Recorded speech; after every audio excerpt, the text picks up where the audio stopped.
Double Masters 2022 prices, pre-order prices right now are just ridiculous. Kind of avoiding looking at the prices right now. Typically with a set, you want to wait until that like 4 to 5 week mark, see where the prices are, and then pick your targets and start firing away at singles to get them at their probably bottom while people are selling stuff to move on. With this set, it may take a little bit longer, especially because we have a little bit of a window before the next product completely dominates the news cycle. And so this one will have a little bit of time to settle out. But a card like base copy, which is all we're talking about, because we're talking about lowest prices to acquire these. So we're talking about playable versions, obviously. We're not talking about the big collectible pieces like textured foils and stuff.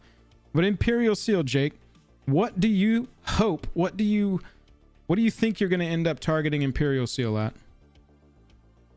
You know, when Mana Crypt came out during Eternal Masters, it was God. Can we look at that Absolutely, chart? Yeah, let's pull up MTG stocks. Really this is the exact kind of thing that we do when we're trying to figure out these prices, y'all, to make videos like this, is we try to figure out the closest comparisons for where that card was scarcity wise, where it is now, where we think it'll get to, and then what will it do afterwards based on it being a high play card. So this is the Double Masters one of Mana Crypt. Oh yeah, let's go Eternal. You want to go to Eternal? Yeah, let's look at the Eternal Masters. That'll printing. give us a longer chart. Yep, exactly. Here, I'm going to back it up just a little bit so we're not completely under the chat. There we go. So yeah, I mean, when this came out, previewing at 124, we got down into the 60s, 50s for Mana Crypt, and now we've been up the there, time to buy. Then a reprint happened, and then we start creeping back up, especially now. I bet this sees a little bit of a jump, just a tiny one, specifically though because it was not reprinted. But you think that Mana Crypt from Eternal Masters is a good comp for Imperial Seal? You know, I'm just trying to think. When Eternal Masters came out, this was definitely one of the chase cards. I think that Imperial Seal is inflated. I think that this card is more playable. This card is more playable than Imperial Seal. I think that Imperial Seal is absolutely inflated still. And I feel like Imperial Seal should see a significant price reduction. I think that it's still rare. It's still scarce. I think that you have players that are satiating the need of the card. They're finally getting it. You're going to have some people that want more than one, but you're going to have a lot of people that just want one. Grab a copy and move on. That's the group that I'm in. Yes, and I think that stores are buying them out. Yeah, G-Rat, I agree with you. $40. I feel like it is like a $50 or $60 card. It's a fine card, but it's sorcery speed. It puts the card on top. You lose 2 life. It's really good. It's a 1-cost tutor. We got 40 listings as low as 148. But yeah, it's crazy. It's crazy to me, like, that Imperial Seal right now is a $200 card. Like, maybe the other versions of it, there's a case for why they could be. Yeah, so you can buy one right now, 148. We're still in pre-sale prices here. Obviously, some people have their hand on product. They are, confirmed in hand or whatever. But I really don't think that this is going to be the round to buy Imperial Seal. I think the round to buy Imperial Seal is going to be the next reprint, which will probably happen within the next 2 years. And I also think that this is now a secret layer candidate, especially if these base versions can get down into that 50-60 range like you're talking about. That becomes the driver of its own entire secret layer price. And I don't know if it will get that low. I don't think 30 to 40. That's a lot. That is a very low drop. That is a very big. But when we're looking here at Scryfall, and then even when we go over to TCG, we can see Scryfall's price is way off, like massively off. Yeah, I don't know how often they update those TCG player market prices over on Scryfall. But I mean, look, as recently as 3 or 4 days ago, market data had it around the 300 mark. It hasn't been now until people have really been opening a crap ton of this that they're seeing the prices fall because they still want to move them. Yeah, so this is a meaningful reprint. We have Imperial Seal base copy. Yeah. We have Imperial Seal foil. We have Imperial Seal borderless. We have Imperial Seal foil borderless. Right. We have Imperial Seal etched. Those are 5 different Imperial Seal versions that all came out of this one product. So since P3K, since the Judge printing, this is a very meaningful reprint. We're getting 5 different types of Imperial Seals that are going to be appearing in different slots across 2 different products. You're going to have etched ones that only appear in the collector boosters. That might be a candidate for the one that does the best, right? Is maybe the etched one that only appears in a collector booster. Right. That seems like a good candidate. The other ones, the foil borderless, it can appear in draft boxes. It can appear in collector boxes. So just something to think about. Yeah, for sure. That's our kind of rundown on Imperial Seal. Jake, I guess let's talk about Mana Vault and Dockside. We can cover Ren and 6 if you want to, but I feel like being more commander minded on the channel. Dockside. This one came out of a $30 commander precon. Yes, it is mythic. But Jake, to your point, we are getting base copy foil, borderless foil, and etched. 5 different versions of a scarce printing, highly desired rare. You know, I would hope and it's that a this rare card, it's a rare that what? It's a rare that gets upshifted to mythic. It was a rare that was a $70 rare because it only had 1 printing. Now they've upshifted it to mythic. I think that makes the price, kind of stay where it is in a lot of ways. I like that we've seen an adjustment down to the $50 range already. I think that this card is going to get down to $20. I think when Dockside Extortionists base copy non-foils get down to $20, I'm going to pick up probably 2 of them so that I can have a second copy of Dockside, because I have mine from 2019. I'll have a second copy of Dockside, and I will have one that I'll be able to sell 2 years later to pay for both. And so I'll net a free Dockside. It's kind of how I'm going to approach this. Do you think that this gets down to 20, or do you think I'm smoking the Mary J? There's part of me that's like, if it had been rare, maybe it could see 20. But I hate that they reprinted it at Mythic, which means that there's going to be less of them appearing. Right. This would have been an amazing card to just say, there you go, Magic community. You got Dockside at rare. That would have been an amazing rare to root for in these packs. But it does kind of confirm that they're like, oh, it looks like that was a mythic effect that we ended up putting on that card. Yeah. And not a rare effect. Well, and look at Kevin Jerry's point, and this is kind of, I guess, where I'm coming from, is that price memory on this card is going to be strong. And so people are going to say, oh, that came out of a $30 deck.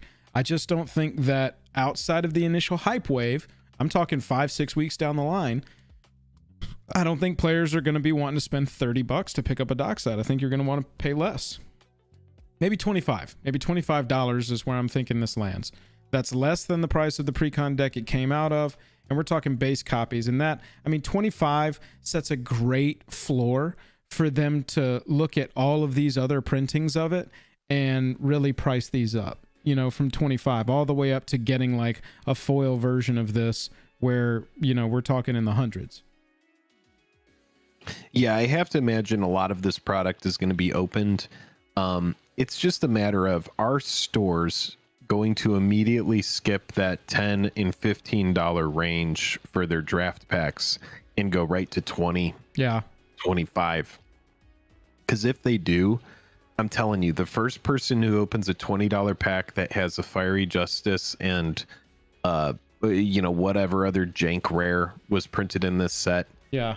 They're going to be like, okay, that was good for me. Around 80 to 100, maybe hoping for base copies of Imperial Seal, maybe a little bit below that. Maybe we're in the like $25 to $35 range for Dockside. That's kind of where we fell out. You have a little less hope that it goes down into the 20s. But 30s, that seems good. Yeah, because I don't want to pay 40. I don't want to pay 50 for that card. No, of course not. Of course not. I could maybe jump in at 20, and the price memory thing makes sense. Looking at copies of Mana Vault. Now, for Mana Vault, we have got we've got quite a few versions of this, going all the way back to Ultimate Masters, going all the way back to the conception of MTG. We have got versions on versions of this. So it's already, we're pre-ordering this Mythic at $55 for a base copy of Mana Vault. Jake, where do you think players, if they want to pick up this one mana rock, where would you be aiming? If they want to pick up this one mana rock, they should be just buying the white border one because it's still cheaper than this. Right. This is players having an opportunity again to get the Ultimate Masters Mana Vault art on a modern border, a black border card for their decks. If you don't care about that, you could go get a cheaper copy of it. Go get yourself a played like 5th edition or 4th edition that's got the white border. It looks like absolute shit, but it does everything that you need a Mana Vault to do. And that's my thoughts on that. As far as this copy goes, this is your chance to get the black border one. If you like this art, if this one speaks to you, if you want a chance to get that cool borderless version, then you know this is the product for you. But if you're looking for a base copy Mana Vault black border, just look out. I feel like it might get down to like 35, maybe 40. 30s, but I think it'll bounce. 30s is what I was probably looking at, trying to pick up a base that Mana copy of Vault this. borderless is sexy, dude. Oh, this is like gorgeous. But for here, we're talking more in the hundreds. These borderless ones, especially the highly prized mythics, I think are going to be hundreds and higher. You know, you're going to want to target base copies if you're looking for that $20 to $80 version of whatever card you're looking at. Food Chain is an interesting one to me, Jake, because I think this is going to bring in a whole new slew of competitive players. And this is one of the mythics that doesn't have any sort of other special treatment. We just got foil etched and regular and foil. Already down to $35 for this base copy. This is one where I'd love to pick up my very first copy of Food Chain ever for like $20. If you look at the list version, you could see the OG art, and that's what players have the most accessibility to right now. This art is fine. I kind of like the new art. The new art is brutal. Yeah. It looks crazy. And it's a very powerful card. It does a lot of stuff. Zach has a good point here, and I want to address this because we were talking about this for a second. And I agree. I think the pack price is going to keep the hits higher than you think. If there's a lot of bad hits, the good hits have to make up for it until it levels out to about 250 EV per box. We'll see if it gets there. I do think that this product would work a lot better if the packs were easily accessible in the $15 range. When I'm seeing the game stores already valuing boxes around like $480, getting to that like $20-25 range, it's just, I think it will end up turning people off to wanting to go on that pack experience again. I think if you're pricing around 15, you're going to have people that want to come back, open another pack. Yeah. But once you're getting to 20-25 for a pack, for a set that's brand new, you had boxes, because people do remember this. People remember boxes that were selling for $250, $300. So if you're already, the set has just come out, you're already valuing the boxes at like $450 to $500.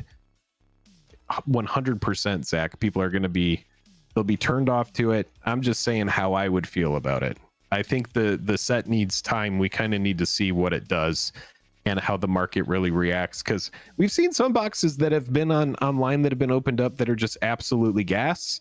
But now that all the cards are in hand and we're starting to see prices adjust, I think some of the box prices will come back down. That's just what my gut is telling me. Jake, next I want to look at the rare Force of Negation that has snuck into our group here. Obviously, this is the price we're sorting high to low.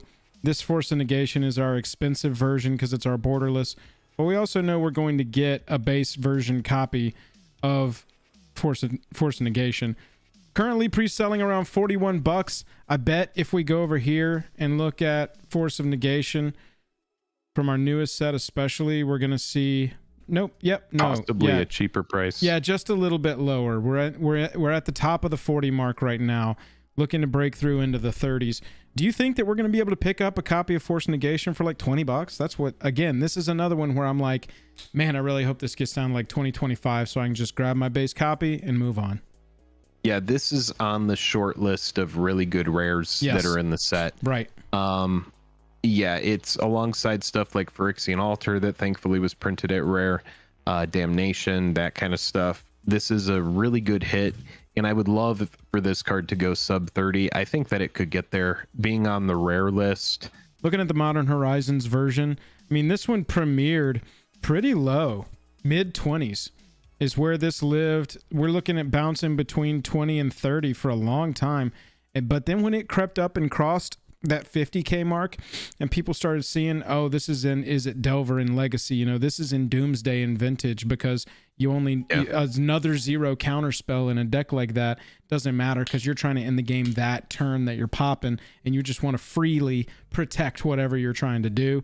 You know, all-time low of $20.68. My hope is it gets down there again with this reprint. Like Jake said, at rare, this is going to pop up a lot more. Everybody who's drafting has the, you know, this is just going to pop up everywhere. And so this is one in particular. Rare is good. Yes. I would say expect rare cards, and then we'll throw it back to Ultimate Masters. But I remember when Ultimate Masters came out, I waited 3 or 4 weeks for the set to come out, and I was like, I had price alerts set for cards, and I was like, you know what, I'm gonna go in here, or not price alerts, but I had notifications set for specific cards on eBay. So if a new Frixion Altar got listed, I went and looked at it. And I remember getting my foil altar for $25. And that was just me being like, fervently, I'm talking about like after the set came out, I would be like, foil Frixion Altar newly listed. Yeah. Anything good. Right. And then finally found a $25 one and was like, we're pulling the trigger. Well, if we're talking about Frixion Altar, let's look at Frixion Altar as well. Right now, pre-ordering for $45 base copies. It's already seeing the same kind of dip that happened when it was printed in Ultimate Masters. It's starting to see a dramatic dip down. So people that were seeing this set debut, they were going, oh my God, Frixion Altar's in the set. It's $100 card. Yes, it was. It was a $100 card. But now that's where you're going to see a big adjustment in the EV of these boxes, because you know, most people, they need one copy of Altar. If a box has 2, if a box has 3, they might sell another copy. They might keep the cool one. Secondary market absorbs the other one. Rinse, repeat. Yeah, you're looking at all-time lows on Altar from Ultimate Masters, down in the $16 range. And now that Commander's exploded in popularity, we're peaking at 100 before we, you know, find out that we've got a reprint that's going to give us 5 versions of Frixion Altar. Yo, base copies of this are going down. Yeah, and me shopping at the time during Ultimate Masters, you were looking at those $16 non-foil copies. So then those foils were like $10 more. I was like, yeah, I'll take the foil version. And then that card topped out at $150. I didn't sell, but I still have that Ultimate Masters version. It's probably worth like $100 or something like that. But yeah, these are the kind of things you need to keep in mind. If you're the kind of person who just wants to grow a collection, then 1,000,000% don't have sentimental value tied to your cards. Just buy the rip, or buy the dip, excuse me, sell the rip. Whenever the card goes to the top, sell. Yeah. And then be like, all right, now I'm going to go buy that Altar for a third of the price that I sold it for. That is how you build a collection. Then you ride that Altar back up while you're riding other cards back up. Financial advice. And then eventually you are able to just get bigger, better hits. It really does help to keep your decks, your notebooks in an app, so that you can check that app periodically and go, wow, why is that ripping? Jake, I had a request in chat to talk about Cavern of Souls. We just released a full breakdown of Cavern of Souls and how it acts over time and how many times it's been reprinted but still holds this price. As you can see, originally a rare, been reprinted at Mythic almost every other time except for the list. And the list, what is rarity to the list? This card consistently holds between a $60 and $80 price, consistently, regardless of reprints. We are going to get 5 versions of it: base foil, borderless foil, and etched foil. So you're going to have a little bit of a price spread there. I think this is going to be one of the best times in history to pick up a base copy of Cavern of Souls if you want one, because I bet this price that's right now, $62, I have no doubt in my mind that this, even though it is a mythic, we're going to see this card go down before it comes back up. I mean, yeah, look at this, $52 light play foil. We're already a $10 mark under where the last time Scryfall checked. You know, I'm seeing near mint copies for 55 here. So yeah, we have a whole video on Cavern of Souls, but that is a card that I wanted to talk about tonight. And then Mana Drain. Well, the reason it sits there, I'll just say this, is because when you upshift it to Mythic, you're essentially price fixing. You're making sure that it stays scarce. So you have a card that was originally printed at Rare in Avacyn Restored. It's a really good card. People are like, holy shit, this card is good. Especially for Commander. You can just make your Commander uncounterable, period, if you just want to run it for a single effect. And that means a lot to pretty much everybody in Commander. Like, most people don't want their Commander getting countered. So if it's not going to hurt your mana too much, then run Cavern of Souls. It's good to have in the 99. But what they did was they saw, okay, we have this rare land that's getting played as a 4 of. It's also got desirability in Commander. The price is creeping up. And then they're like, okay, a card that we printed at Rare is now entering into the stratosphere as far as price goes. Let's just make it a mythic moving forward. And then that's why this price sits where it is. Yep. If Cavern was getting printed at Rare, which it should be, you know, it's a card that it doesn't win the game by itself. It doesn't really have like a mythic type effect. Them printing in a mythic is by design. Exactly. It could have very easily been printed at Rare again and again over the years and been a $15, $20 card. Easy. Lastly, I want to look at Mana Drain. This is another major reprint here. Less major this time. When it popped up in Iconic, when it popped up in Commander Legends, you know, that was really super hype. This time, it smashed the price. The Commander Legends smashed this card's price down. Right. Well, look at this. In TCG Player now, I'm kind of baffled. I can go over here and look at Mana Drain for $34. You can go get you a price for $30, man. You know, even our borderless version, which is what we're looking at here, says 71 on this market. It hasn't really updated because you got as low as $59.95 here. You can go get a borderless. And again, these are all of the like pre-order prices. We are not saying go get these at this price. We're saying that this is where it is now. What do we think it's going to get down to? Yeah, I mean, the art is beautiful. I think the art is popping on the new one. Thank you for giving us a borderless version of Mana Drain with a new art on it. Seriously. I think that was really sweet. Also, the card, you can see what a meaningful reprint like Commander Legends does to this card. It seriously smashed the price. I mean, look at what the price of the card did. And then... So this is Commander Legends right here, November 2020. Yeah, look at that. Up above 150 for your Iconic Masters, which was our most meaningful reprint to that point. And then just like crash down to the $50. And that's the Iconic Masters at Commander Legends time. Now we're looking at a third reprint. That is what they didn't want to happen with Imperial Seal. That's why they probably didn't put Mana Drain back in Commander Legends to show up regularly in the set boosters, in the draft boosters, whatever. Yeah, it really shows you like how certain cards have to only be printed into Masters type sets. Right. Look at this, chat. You're pre-ordering for $95 out of the gate with this card. And then over the month, we're into December here. We're down in the high 50s, low 60s. Over the next 6 months, we get into June. We're into the low 50s, mid to low 40s. So, I mean, do you think Mana Drain printed at Mythic is a good comp for Mana Drain printed at Mythic? Probably so. I would probably say yes. Look at how far this one fell. You know, I'm not saying it's going to be completely the same price, but 90 down to 50 $40 drop. Obviously this one's not going to drop $40 for this base copy because that's pretty much where we're at now at 35. But look at a percentage fall out of this. Look for this one to actually be the most realistic. Joel thinks it's going to go to $20 card. I'm already looking here and I'm seeing mana drains sitting at 37. So I think it could maybe dip its toes into the high 20s briefly, depending on how much of this product is opened.